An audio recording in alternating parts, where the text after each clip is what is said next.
5833. También disponible en Valencia y Barcelona.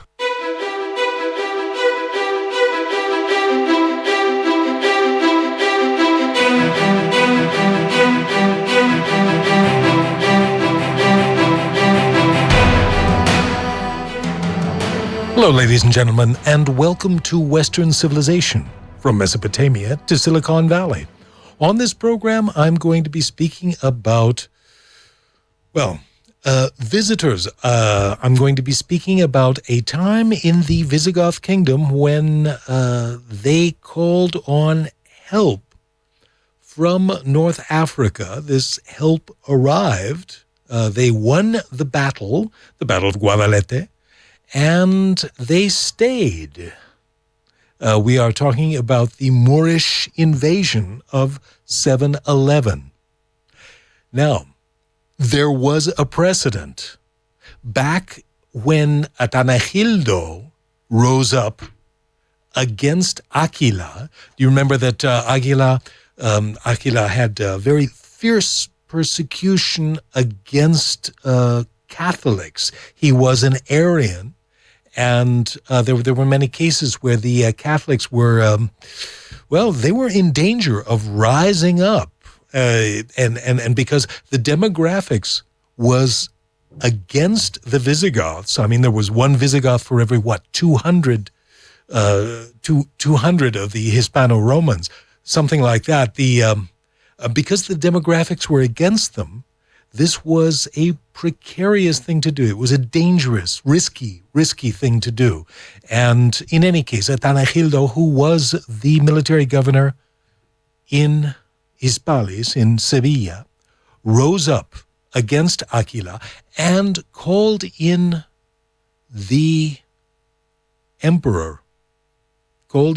Byzantine emperor from Constantinople, Justinian, who at that time was busy reconquering North Africa, reconquering Italy, reestablishing the Roman Empire.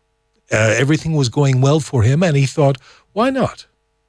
Hispania as well. And so Atanagildo sent troops, a very small number of troops, to establish colonies in Spain.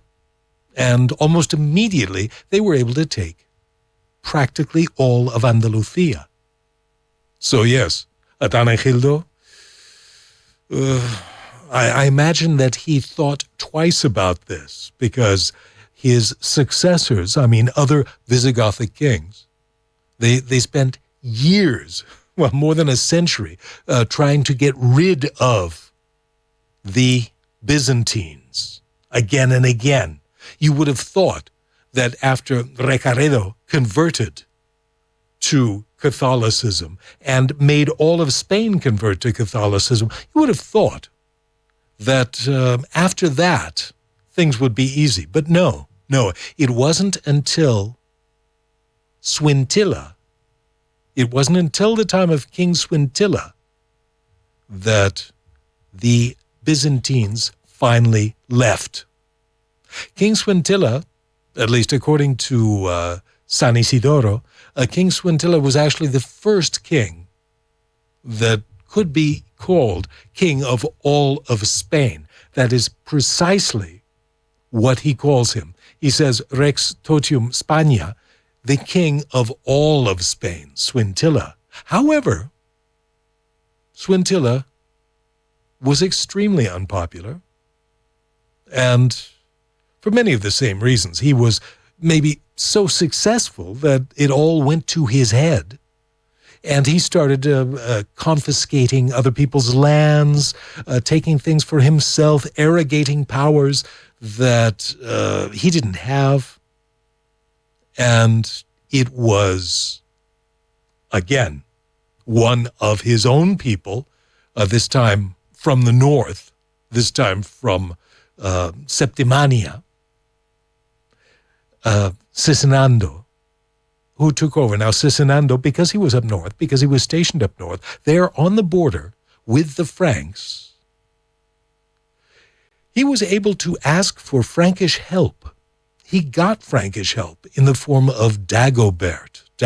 King Dagobert, the Franks helped Sisinando take over Spain, drive out Swintilla, and established Sisinando in power. Now, they didn't stay, fortunately. But one of the reasons they did leave was that Sisinando gave them 500 pounds of gold. Supposedly, this was a plate, or one single piece of gold, a plate that weighed 500 pounds.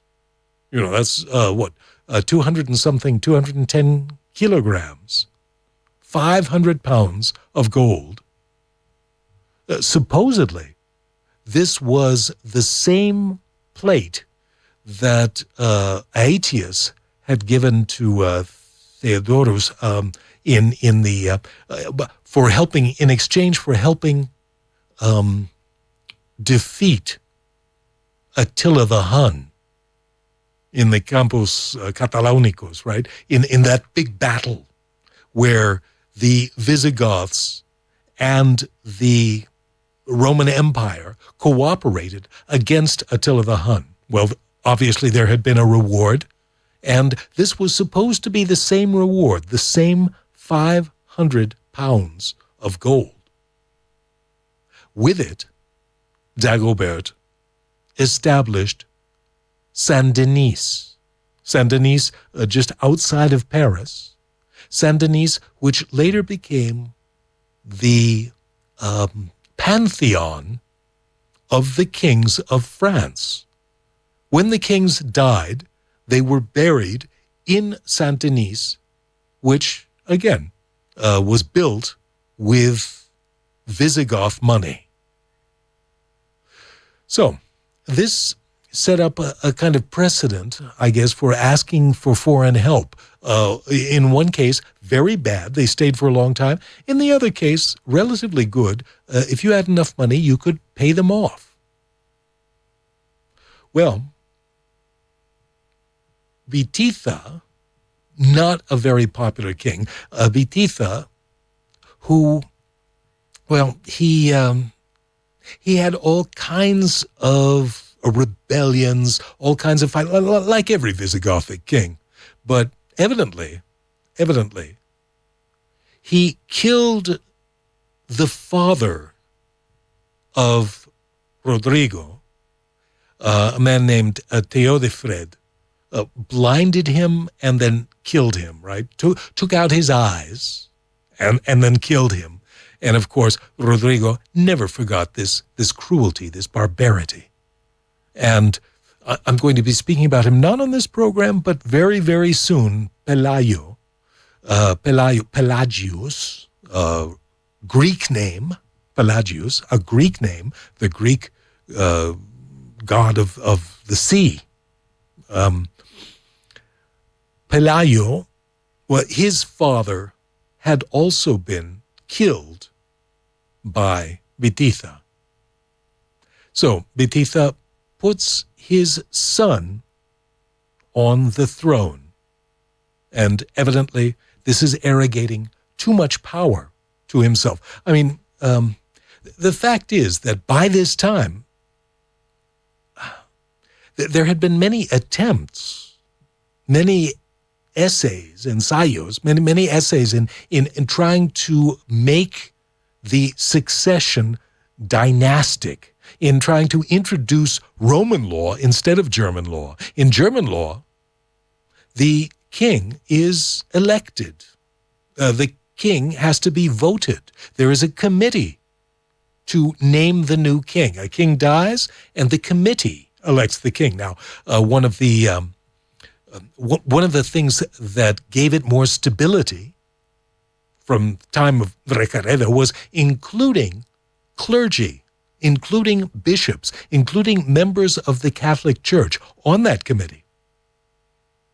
But still, you can imagine the fights. You can imagine the destructive impulses in that committee.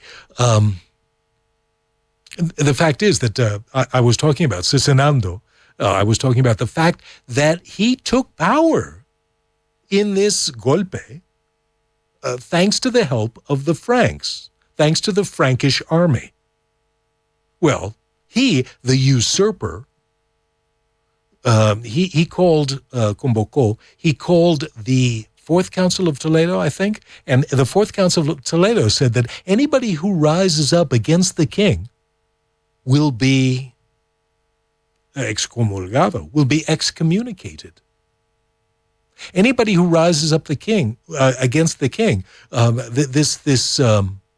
this sort of rebellion will not be justified, and the church itself will say that this rebellion is illegitimate.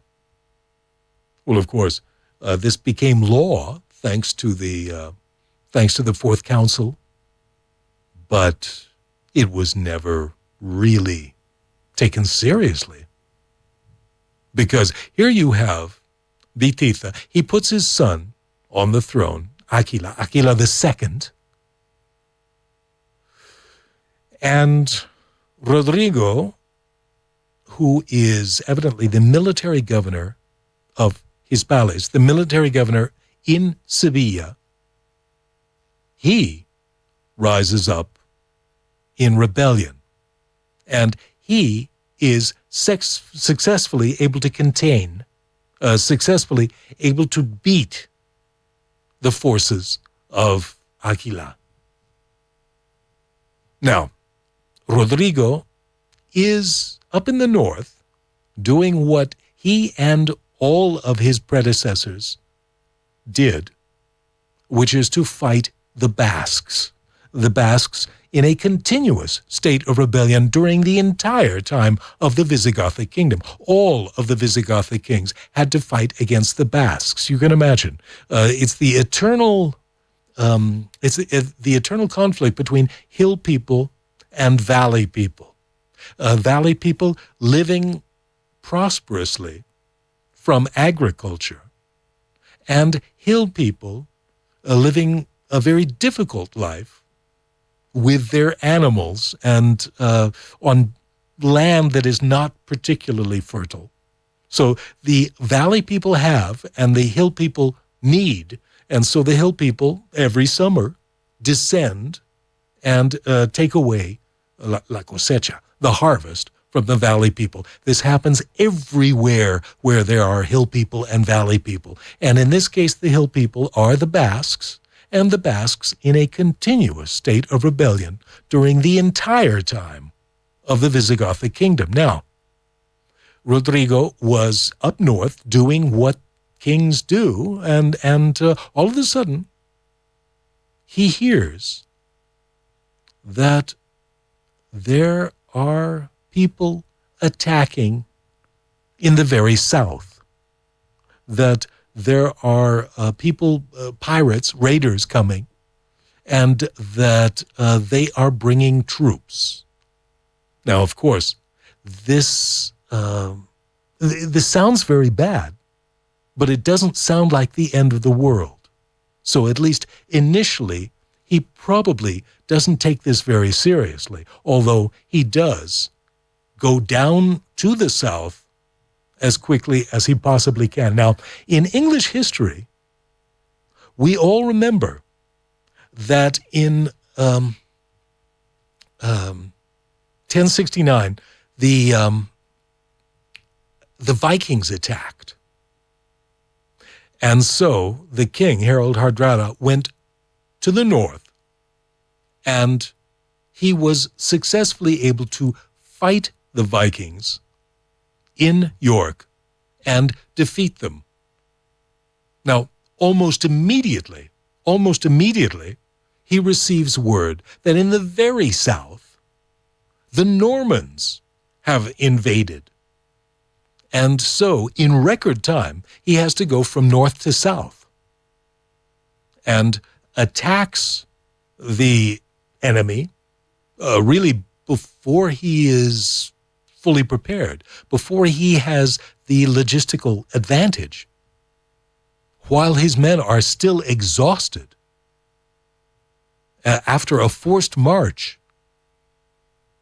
Now, The fact is that if he hadn't had to fight a war on two simultaneous fronts, people say that the Norman invasion, the most important moment of British history, 1066, the most important battle, the Battle of Hastings, if Harold Hardrada had enough time to prepare the battle well, then, in all probability, he would have won the battle, and William of Normandy would have lost. This is one of the great what-ifs in British history. Now, perhaps you have the same thing in the Battle of Guadalete. Perhaps it was too difficult for Rodrigo and his men to go from all the way north to all the way south in a short period of time. Perhaps they were exhausted. Perhaps the logistics were not there.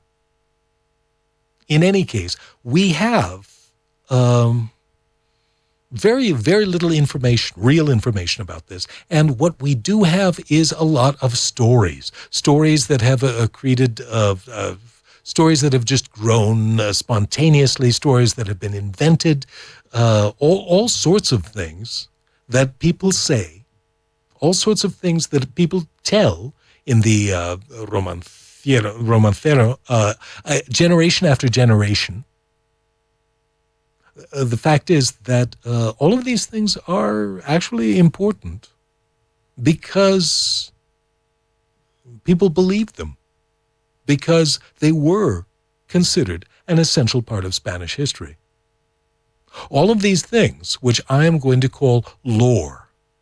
I spoke about this last week. Lore, L-O-R-E, lore can be defined. I looked it up in the dictionary. I looked it up.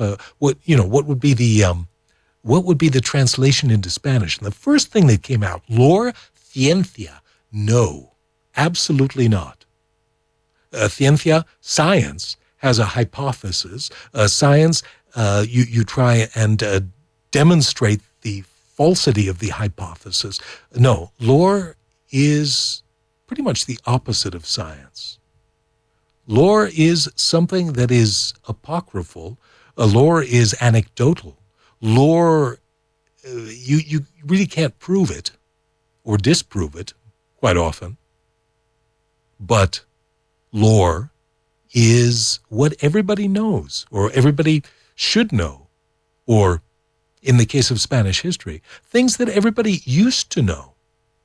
A couple of generations ago, everybody used to know that Rodrigo's father, Fáfila, had actually been killed by King Betiza, that his wife, Exilona, was Moorish to begin with, that his son, Fáfila, had been killed by a bear, right?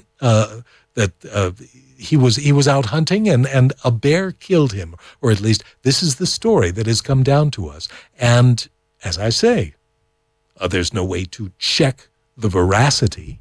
There's no way to contrast this information, but it is part of lore. And so forgive me, but on this program, which deals with history, I am also going to be talking about at least a certain amount of lore. And in this, I have to talk about Don Julián, right? El Conde Julián. There, in Ceuta, there was a count, supposedly a Visigothic count, supposedly an ally of Rodrigo there in Toledo. Now, other people say that no, Don Julián was in fact not an ally of Rodrigo, that he was an enemy of Rodrigo because he was with the side of Bititha and with the son of Bititha, Aquila, now killed. But Bititha had other children, and they were looking to take over the throne. Bititha had a brother, Don Opas, who was, at this moment, Archbishop of Toledo. And so the most powerful clergyman in the entire kingdom, and an enemy of Don Rodrigo, although the king doesn't know this, or supposedly does not know this, supposedly believes that he can count on the Bitithianos, on the followers of the previous king, although he has killed that king's son. In any case, so you have this story that Julian, and Julian existed. There is the Moorish history. There is history written in Arabic about the conquest, which says that they had help. A certain Ilian, which is Julian, a certain Ilian in Ceuta helped them. But of course, since then, the whole idea has grown. That he provided all of the ships, that they crossed the Straits of Gibraltar in ships, that Tariq or Tarif came to Tarifa, because Tarifa has its name because of this Tarif. That was all Don Julian's doing. It was because Julian had a daughter, Florinda, some call her, others call her La Cava. I've actually read Clorinda as well. In any case, this girl was sent to Toledo, supposedly, sent to Toledo as a lady-in-waiting, as a azafata del rey, something like that. And there, she was able to receive the best education, and there, of course, she was able to. The idea, of course, was that she was going to meet her future husband there. That's what the whole institution was for, a court. Well, evidently, the story goes that the king fell for her, and that he used force to get his way with her. He used violence, and that she was able to communicate this secretly to her father by sending him un huevo podrido. Un huevo podrido. She sent to her father as a message because she knew that they were going to read every communication she tried to send to him. So she sent him a rotten egg, and he immediately understood the symbolism of this message. And so he sent her a letter saying that her mother was very ill, and that the only thing that would cure her mother was seeing her daughter again, so that she was instructed to leave Toledo as quickly as possible and get back home to Ceuta. Or at least this, as I say, this is the lore. In any case, she left Toledo. They say that it was a scandal. They say that all of the people in the court, all of the séquito, all of the courtiers, that they were scandalized by what had happened. And so it was to the relief of everybody that she left. And once she was back, Don Julian began to actively cooperate with Tariq and Musa. Tariq el Tuerto, the one-eyed, both coming from Damascus, working there, trying to... Musa was in Ifriqiya. He was in, near Cartagena, in North Africa, in what today is Tunisia, and in charge of the province of Africa. And he now had permission to invade Spain.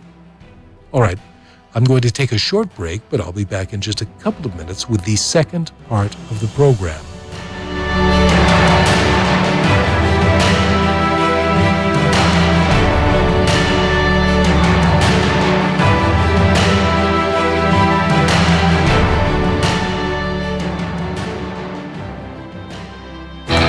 Miguel Indurain, Ruth Beitia, Jorge Lorenzo, Carolina Marín, Marc Márquez, Mireia Belmonte, Rafa Nadal, Garbiñe Muguruza.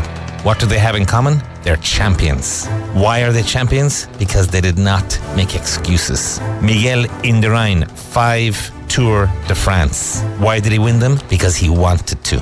He practiced relentlessly, day in, day out. Hail, rain, sleet, and snow. By himself, alone, on the mountain, in terrible conditions, because he wanted to win. He practiced. He had great coaches. He had great teachers. So did the rest of those Spanish champions. Why am I talking to you about this? Because if you want to become a champion of English, we have the solution for you. We have the master's program, but most of all, we have the best teachers, the best coaches who will solve your problem. Is it easy? No. Is it difficult? Yes. Is it hard? It's very hard. But as John Fitzgerald Kennedy said, we don't do things because they are easy. We do them because they are hard. So this is a 5-month program, a hard, long, difficult program. But it's also fun because all of these champions love what they do. They love what they do mostly because they had a coach, a teacher, a technician who helped them, who motivated them. That's what we do. We don't teach you, we motivate you.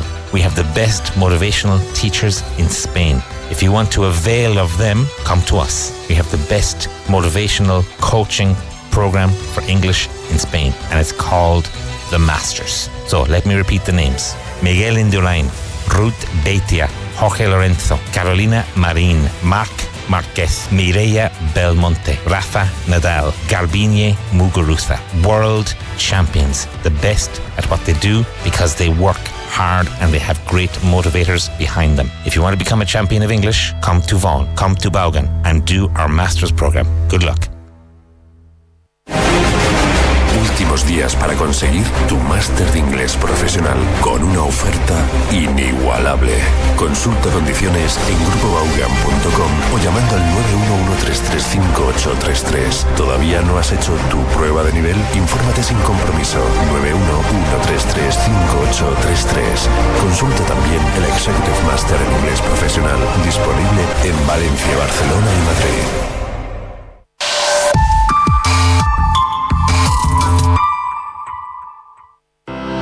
Vaughan Empresas es mucho más que clases de inglés para empresas. Mucho más. Tenemos varios tipos de cursos a vuestra disposición, como nuestros cursos In Company, con profesores que se desplazan a vuestra empresa para dar allí las clases en el horario que acordéis con ellos. Nuestras clases online y telefónicas con varios niveles y temáticas disponibles. ¿Buscas un curso que se adapte a las necesidades de los empleados? Entonces buscas Vaughan Empresas. Infórmate ya en el 91-133-5831 o en grupobaugan.com. Papá, Dime. ¿puedo hacerte una pregunta? Sí, claro. ¿Por qué mamá y tú habláis tan mal en inglés? La niñez es el momento en que hacemos preguntas incómodas. También es el momento perfecto para aprender inglés. Si no quieres que tus hijos se hagan mayores en saber inglés, olvídate de los viejos métodos que utilizaron contigo. Descubre Vaughan Junior, un método que despierta sus ganas de aprender y su curiosidad por el inglés. Aprenden de forma natural y divertida. Llámanos ahora al 91 133 5832.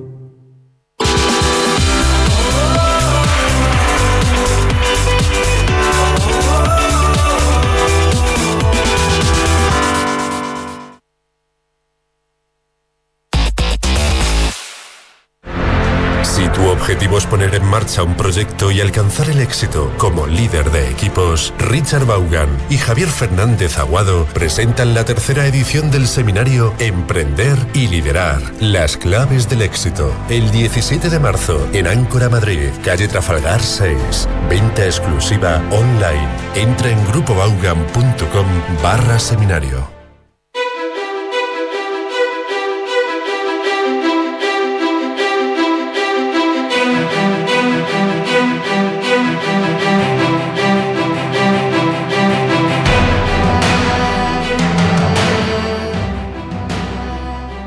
Well, excuse me. Welcome back, ladies and gentlemen. This is Western Civilization from Mesopotamia to Silicon Valley. I just want to remind you that I am live on YouTube if you wish to follow me, if you wish to see what I look like. That's on YouTube, Western Civilization.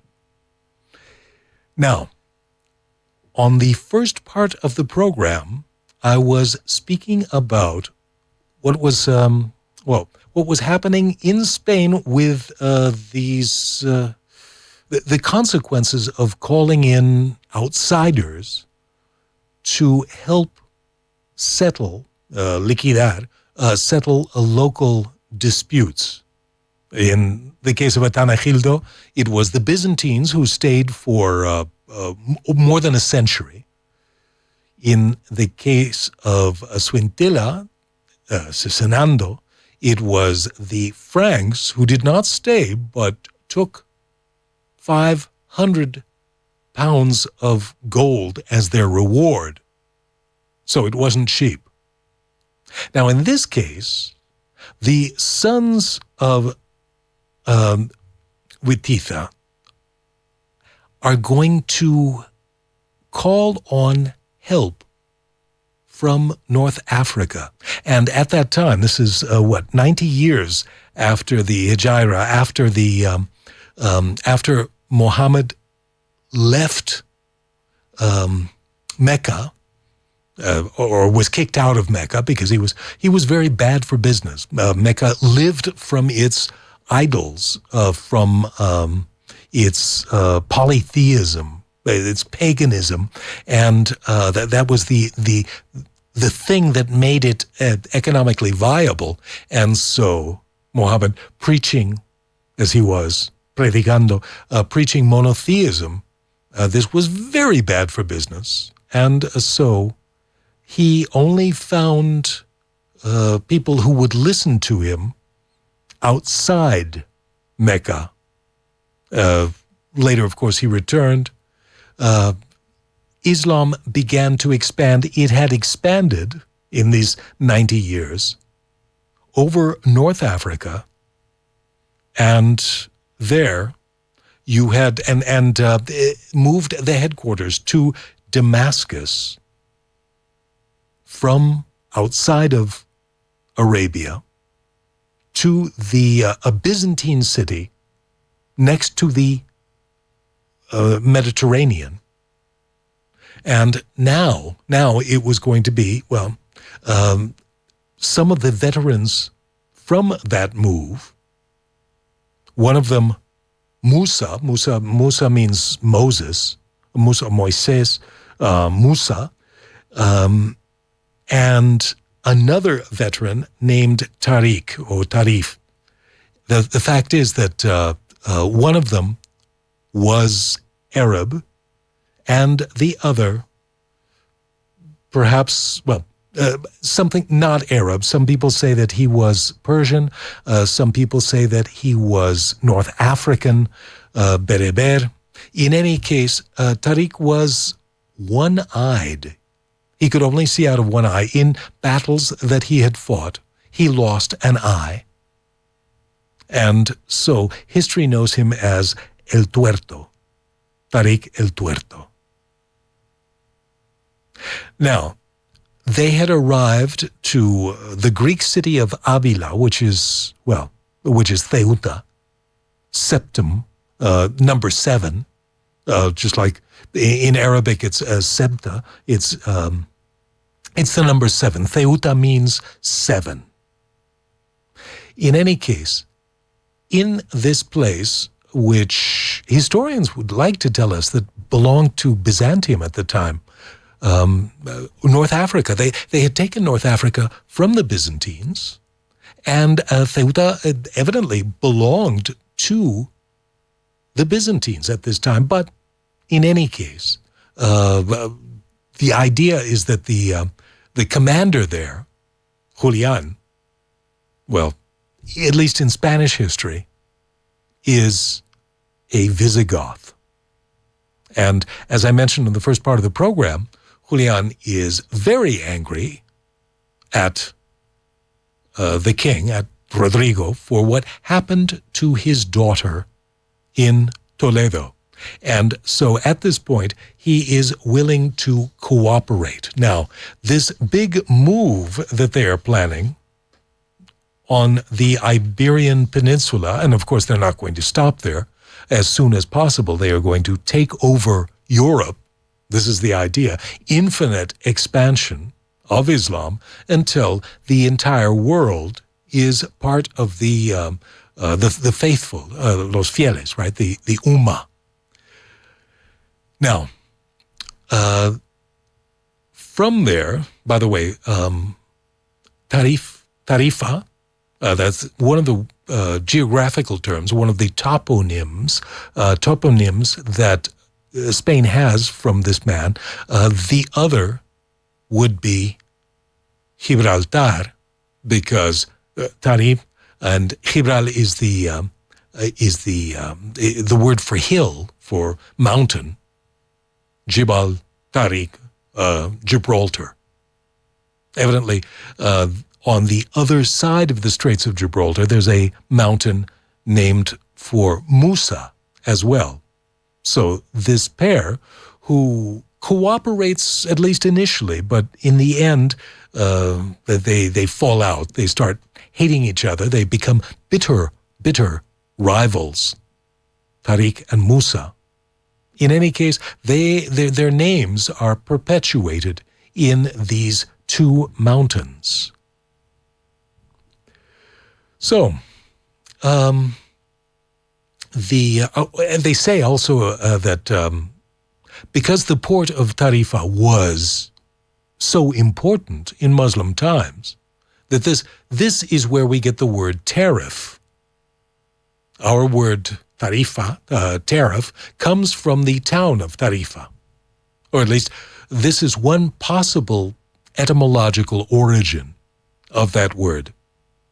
Other etymological dictionaries give a completely different source, that in Italian it means a list, una relación de cosas, de precios, o algo así, tarifa. But it definitely comes from Arabic, and perhaps from the port of Tarifa in Spain. And the port of Tarifa derives its name from Tariq el Tuerto. Now, it was necessary to get permission from the headquarters, from the Caliph himself, the Caliph, in this case in Baghdad, to invade across the Straits of Gibraltar. Musa got 12,000 men and sent them over under the command of Tariq. Now, supposedly, this was not the first time. Supposedly, when Julian first approached them with this, they said, okay, as a proof of loyalty, as a test of your loyalty, first you go. Take some of our men, you go and attack. And he did. And everybody could see that the invasion was going to be successful because they were practically unopposed. In any case, 12,000 men under the command of Tariq, who landed this time at Calpe, or Gibraltar, and made this his base of operations. They began to plunder, they began to attack the countryside, take whatever they could, again, like pirates. And there, this is when, evidently, Don Rodrigo heard about what was happening in the south. Naturally, he did not want to give up the fight against the Basques in the north, but had to at one point, because, as I say, these people were practically unopposed. Part of the stories they tell, part of the lore, is that they burned their ships. That when their ships arrived, they burned their ships behind them so that there was no possibility of going back. Of course, that doesn't make any sense because, as we were going to see, Tariq will be insubordinate, completely insubordinate to Musa. But at this time, he understood that this was something preliminary, that this was something isolated, and that there would be a larger attack force in the future. This was exploratory. This was an expedition. So, no, they did not burn their ships. The story is probably from Cortés. Cortés, by the way, Cortés in Mexico did not burn his ship either. No. He lo desguazó, right? He stripped his ships and used some of them. Some of them were made useless because their parts were being vampirized, right? But Cortés did not burn his ships. We have stories from the ancient world of people burning their ships, but I don't believe anybody really ever burns their ships. No, it doesn't happen. In any case, this is one of the stories that they tell, that Tarif burned his ship. Now, they met on the river Guadalete, presumably not so far from the coast, not so far from Arcos de la Frontera. The fact is that there they were, and they say, well, all kinds of things that Don Rodrigo, the king, that he was splendid in golden armor, and that he was riding on an ivory. He had an ivory saddle, or that he was riding in something made of ivory, marfil. This doesn't make much sense either, because he didn't have enough time to plan this. In addition to which, the Visigoths were never that sumptuous. No, all of this is sort of invented after the fact in order to justify the fall of Rodrigo, because it was considered so catastrophic by future generations that everybody looking back, they think, habrá hecho algo, no? Algo habrá hecho. He must have done something. And there must be some kind of divine punishment here, that Spain fell to the Moors, because that's how they imagined it at the time. After the Reconquista, it was the idea that Spain fell to the Moors. Spain fell to the Moors because Rodrigo was a very bad person. This is the story they tell. In any case, he was there with his troops and with the sons of Vititha, with the brothers of the man, the king, who he had put down, the king that he himself had killed. And, well, in the heat of battle, they went over to the other side. They defected. This was the, or at least this is the story that they tell. And Rodrigo, according to one version, he goes into the river and there disappears. His body is never found. That's according to one version. According to other versions, he lived, he survived. They say that he went into Portugal. They say there's un ermitaño, there's a chapel in near Portugal that says that Don Rodrigo, the King of Spain, died here. There are other stories about how he repents, no, and how he realizes, no, se da cuenta que he realizes that he has led a terrible life, and that he is repenting and speaking to wise men, to saints, and to God, to the Virgin Mary, etc., before he dies. And he dies in a condition of sanctity, or at least this according to some of the stories present at the time. Now, in this, we have to talk about what happened after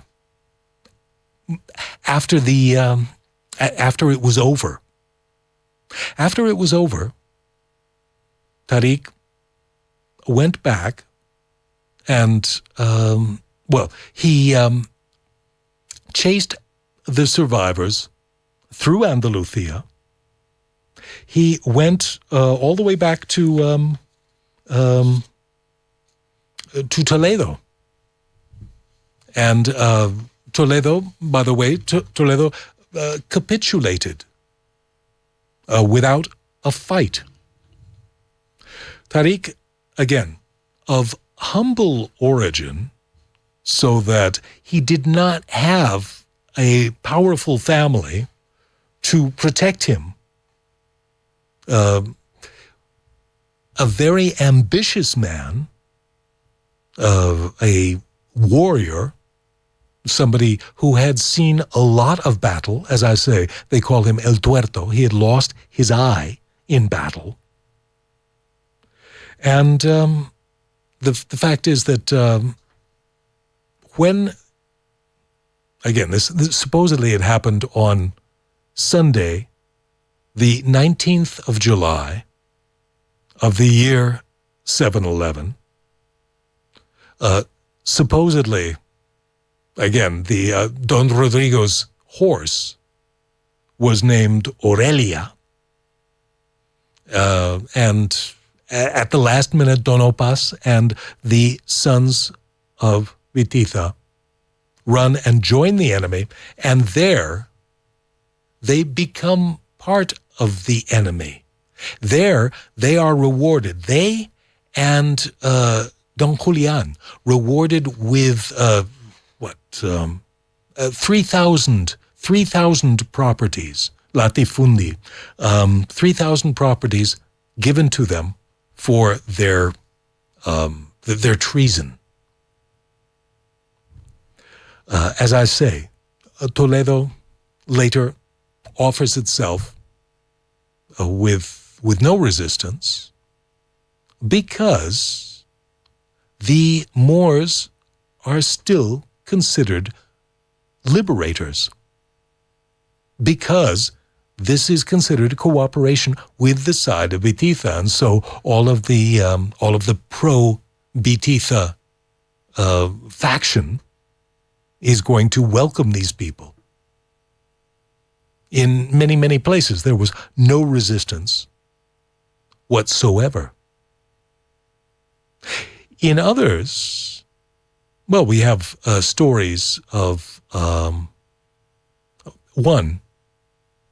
man, Teodomiro. Teodomiro, he was the head of 7 cities in the area around Murcia.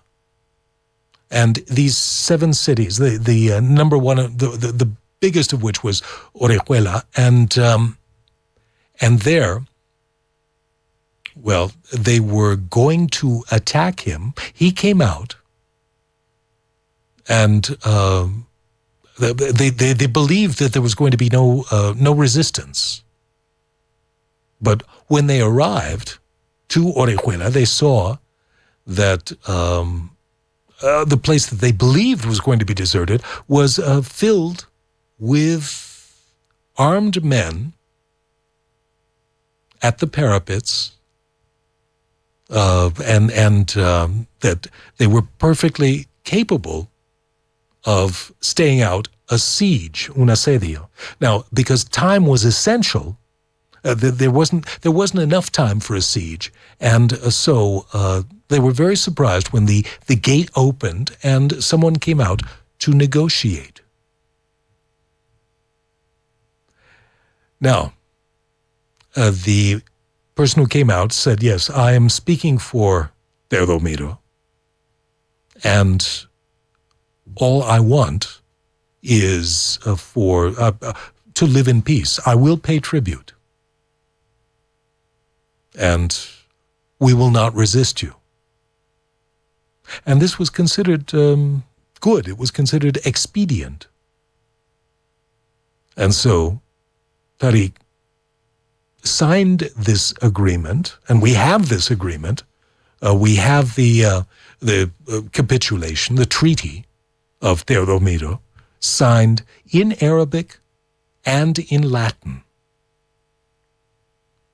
And in it, he promises that no enemies of the Moors will be given shelter, that they will not they will not do anything against the Moors, and that in exchange, the property will be respected.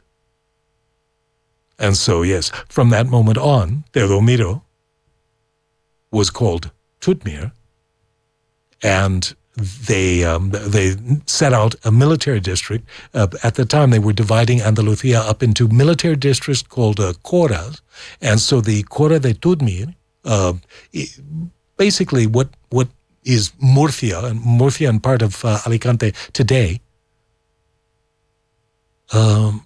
Tudmir got a very, very good deal out of this. Now, when they say that in exchange, Tudmir also had to fight with Tariq and later with Musa and help to take the rest of Spain and to tell them that the negotiated terms were very easy. Because the fact is that they gave him a very, very good deal to cooperate. In the future, some of the very best and most loyal of the muladíes, of the converts to Islam, of the Spanish people who immediately convert to Islam and align themselves with these newcomers, some of the very best are going to be the great landowners who have so much to lose. So yes, practically the entire family of Aquila, all of the Beticianos, the people who believed in the previous king, all of them are going to have deals in which they have control of massive pieces of property. In the area around Zaragoza, there is a Conde Casio who is going to sign a deal, an important deal, with the invaders, and his descendants will be called Los Hijos de Casio, the Banu Qasim. The Banu Qasim, they're going to be extremely important in the Ebro Valley. And they will play a mediating role between some of the Christian kingdoms in the north, because they are emparentados. They are related to, they intermarry with some of the Basque kingdoms, with Pamplona, with the Íñigo family. They intermarry, and they become extremely important in the near future. So the Banu Qasim, you hear about them throughout the Spanish medieval times. All right, I've run out of time. Speaking of time, I've run out of time. Thank you for listening, and please listen to my next program.